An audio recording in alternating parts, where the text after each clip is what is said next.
Hi guys, welcome to our channel. ప్రస్తుతం మనతో పాటు దాము బాలాజీ గారు సీనియర్ జర్నలిస్ట్ ఉన్నారు. వారితో ఒకసారి మాట్లాడదాం. సార్ నమస్కారం. సార్ నమస్తే. సార్, హీరో మహేష్ బాబు గారికి ఈడీ నోటీసులు ఇచ్చింది సార్. ఇప్పుడు ఇది హాట్ టాపిక్ గా మారిపోయింది. అసలు ఏం జరిగింది, ఎందుకు ఈడీ నోటీసులు ఇచ్చింది, మరి విచారణ కూడా హాజరు కావాలందంట కదా, మరి ఏం జరిగే అవకాశం ఉంది సార్ ఇష్యూలో?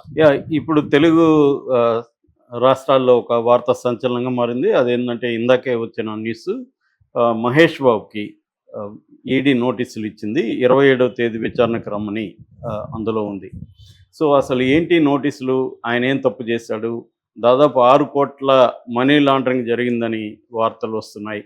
సో ఒక పక్క ఆయన రాజమౌళితో సినిమాలు చేస్తున్న సందర్భంలో ఇలాంటిది రావడం ఒక సంచలనానికి తెరదీసిందని చెప్పుకోవచ్చు. ఇప్పటి వరకు మహేష్ బాబు మీద ఎటువంటి వివాదాలు కూడా ఈ టైప్ వివాదాలు లేవు.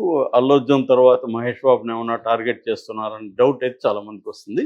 అసలు ఏంటి, ఎందుకు ఇచ్చింది ఈ నోటీసులు, మహేష్ బాబు ఏం తప్పు చేశాడు అనేది చూస్తే యాక్చువల్గా ఏం జరుగుతుందంటే, గత కొంతకాలంగా హైదరాబాద్ చుట్టుపక్కల, హైదరాబాద్ కావచ్చు చుట్టుపక్కల కావచ్చు, అనేక రియల్ ఎస్టేట్ కుంభకోణాలు బయటకు వస్తున్నాయి. సో లేటెస్ట్గా ఒక రియల్ ఎస్టేట్ కుంభకోణం బయటకు వచ్చింది. అదేంటంటే Surana group and Sai Surya developers అనే 2 సంస్థలు దాదాపు 100 కోట్ల పైన ప్రజల్ని ఏమార్చి డబ్బులు తీసేసుకొని వాళ్ళకి ప్లాట్లు ఇవ్వలేదు. సో దాదాపు 30 మందికి పైన మధురానగర్ పోలీస్ స్టేషను, ఇతర పోలీస్ స్టేషన్లలో కంప్లైంట్లు ఇచ్చారు. సో ఈ కంప్లైంట్లు బేస్ చేసుకొని ఈడీ రంగంలోకి దిగింది. సో ఈ కంప్లైంట్లో ప్రధానంగా ఉండేది ఏంటంటే, సురానా గ్రూప్ అధినేత నరేంద్ర సురానా, ఇతను భాగ్యనగర్ ప్రాపర్టీస్ లిమిటెడ్కి కూడా ఆయనే ఓనరు. అలాగే సాయి సూర్య డెవలపర్స్ ప్రైవేట్ లిమిటెడ్, దీని కంపెనీ ఓనర్ సతీష్ చంద్ర గుప్తా, ఈయన మీద ఆల్రెడీ 11 కేసెస్ ఉన్నాయి. సో లాస్ట్ నవంబర్లో కూడా ఈయన అరెస్ట్ అయ్యాడు, లాస్ట్ ఇయర్ నవంబర్లో కూడా. సో వీళ్ళిద్దరూ ఏం చేశారంటే కొన్ని వెంచర్స్ చేశారు. సాయి తులసి ఎన్క్లేవ్ కానీ, సన్ముఖ విలాస్ కానీ, తర్వాత గ్రీన్ మెడోస్ షాద్ నగర్లో, ఇలాగా హైదరాబాద్ చుట్టుపక్కల కొన్ని రియల్ ఎస్టేట్ వెంచర్స్ వేసేసి వీళ్ళు రకరకాల పద్ధతుల్లో ఫ్రాడ్ చేశారు. సో ఫస్ట్ పద్ధతి ఏంటంటే, ఇందులో ఫ్రాడ్ చేసిన మెథడ్ ఏంటంటే, అనాథరైజ్డ్ ల్యాండ్స్ని, అంటే వాటికి వీళ్ళ దగ్గర సెరా పర్మిషన్ కావచ్చు, లేకపోతే అది పంచాయతీలో ఉంటే పంచాయతీ పర్మిషన్ కావచ్చు, ఇలాగ అన్ని రకాల పర్మిషన్లు ఏవి లేకుండా అప్లై చేస్తారు పర్మిషన్లకి. అవి వచ్చుండవు, వస్తాయి రావు కూడా తెలియదు, కానీ వచ్చిందని చెప్పేసి వీళ్ళు ఏజెంట్లను పెట్టేసి హడావిడి చేసి పాంప్లెట్లు వేసేసి చేస్తారన్నమాట. పెద్ద ఎత్తున ఆఫీసును చాలా రిచ్గా తీసుకుంటారు. ఒకసారి మనం ఆ ఆఫీస్కి అడుగు పెట్టగానే మనకు అన్ని రకాల మర్యాదలు జరుగుతాయి. ఈవెన్ మధ్యాహ్నం లంచ్ టైంకి వెళ్తే మంచి లంచ్ పెడతారు మెస్ది. సో ఇలాగా మనల్ని ఒక ఇది చేసి తర్వాత మనకు కూడా ఒక ఆశ చూపించారు, నువ్వెవరు నాకు ఫ్రెండ్కి కానీ తీసుకొస్తే నీకు కమిషన్ ఇస్తూ ఉంటారు. ఇలాగ మనకి ఈజీ కమిషన్ వస్తుంది, జస్ట్ ఒక ఫ్రెండ్ని పట్టుకుపోతే చాలు అని ఎవరినో ఒకరిని పట్టుకుపోవడం, ఇలాగా అనాథరైజ్డ్ ల్యాండ్స్ని చూపించి చేయడం. రెండోది మల్టిపుల్ సేల్స్, ఒకరికి అమ్మిన దాన్నే ఇంకొక 2-3 కూడా అమ్మేసేయడం. మూడోది ఫాల్స్ రిజిస్ట్రేషన్ హామీలు ఇవ్వడం, నీకు రిజిస్టర్ చేసేస్తాను అని చెప్పి సేల్ డీడ్ ఇచ్చేసేయడం, డబ్బులు అడ్వాన్సులు తీసుకునేయడం.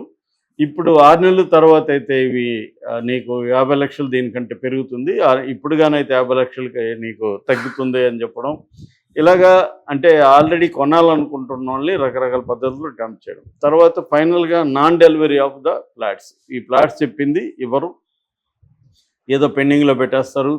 ఆ మధ్య నేను ఒక దీంట్లో చూస్తే అగ్రిమెంట్లో ఒక క్లాజ్ పెట్టారు వాళ్ళు. ఆ క్లాజ్ ఏంటంటే గాడ్స్ ఇంటర్వెన్షన్ ఏమన్నా అయితే ఈ అగ్రిమెంట్ చెల్లకపోవచ్చు అనేది పెడతారు. గాడ్స్ ఇంటర్వెన్షన్ అంటే ఏంటి, వీళ్ళకి నష్టం వచ్చింది కూడా ఎక్కడో వేరే ప్రాజెక్టులో మాకు నష్టం వచ్చింది, అందుకని మేము ఇవ్వలేకపోతున్నాం, మేము ఆల్రెడీ చెప్పాం కదా గాడ్స్ ఇంటర్వెన్షన్ అని చెప్పేస్తారన్నమాట.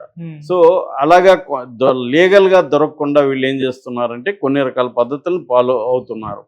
సో దీంట్లో చాలామంది ఇలా ఇరుక్కొని ఈ ఇద్దరి రియల్ ఎస్టేట్ ఏజెన్సీలో దాదాపు 100 కోట్ల పైన ఫ్రాడ్ చేశారని చెప్తున్నారు.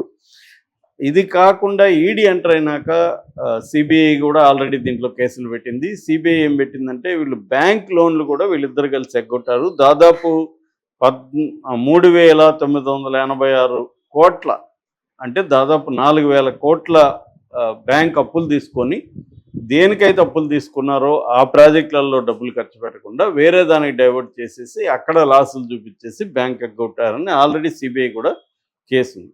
అదేదో సామెత ఉంది, మోసం చేసిన నువ్వు 1000 కోట్లలో చెయ్యి అని. 1000 కోట్లలో చేస్తే నువ్వు 100 కోట్లలో ఖర్చు పెట్టావు అనుకో, వ్యవస్థలన్నీ మేనేజ్ చేసేయచ్చు.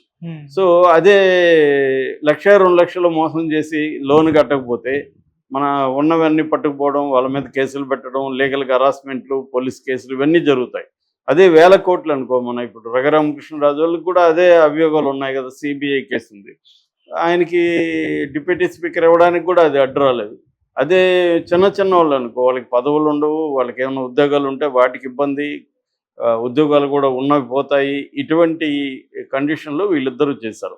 ఇప్పుడు మహేష్ బాబు ఏం చేశాడు, ఈ ప్రాజెక్టులని ఎండోర్స్ చేస్తూ అడ్వర్టైజ్మెంట్లో పాల్గొన్నాడు. వీళ్ళు తెలివిగా ఏం చేస్తారంటే పెద్ద పెద్ద హీరోయిన్లకి డబ్బులు ఇచ్చి వాళ్ళ దగ్గర ఎండోర్స్మెంట్ చేస్తారు.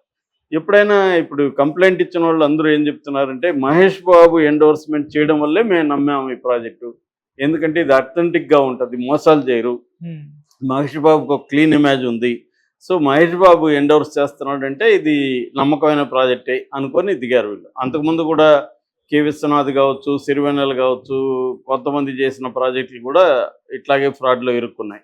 సో మనం ఏంటంటే ఒక నమ్మకమైన వ్యక్తులు వీళ్ళు ఇది నమ్మకమైన ప్రాజెక్టులు మేము కూడా కొన్నాము అనేది చెప్తే మామూలు కొనేవాళ్ళు నమ్ముతారనమాట. ఈ టాక్టిక్స్లో వీళ్ళు చేశారు.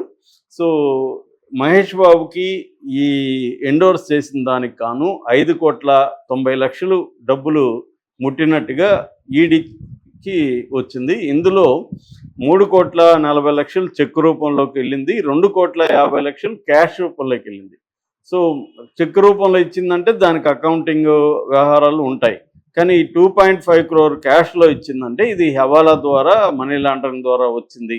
అంటే బ్యాంక్ లోన్లు తీసుకోవడం, రెండోది క్లయింట్లను మోసం చేసి డబ్బులు తీసుకోవడం, ఈ డబ్బుల్ని హవాలా ద్వారా లేకపోతే మనీ లాండరింగ్ ద్వారా. ఇది ఎందుకంటే ఇదంతా బ్లాక్లో ఉంటుంది, అడ్వాన్సులు అంతా కూడా బ్లాక్లో తీసుకుంటారు.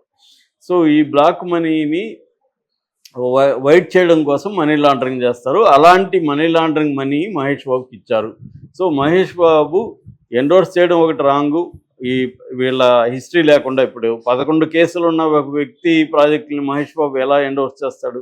మరి మహేష్ బాబు లీగల్ టీము పెట్టుకోలేదా, ఆయన ఇవి చెక్ చేయలేదా, ఇవన్నీ ఇప్పుడు డౌట్లు వస్తున్నాయి. సో మహేష్ బాబు, అందుకనే మహేష్ బాబుని విచారణకు పిలిచారు.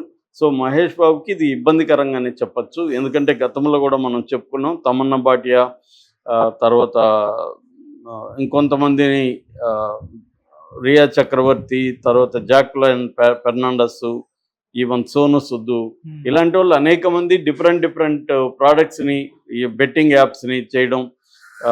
కాజల్ కూడా ఇందులో ఉంది బెట్టింగ్ యాప్ విషయంలో, Mahadev betting app, Kajal and Tamannaah.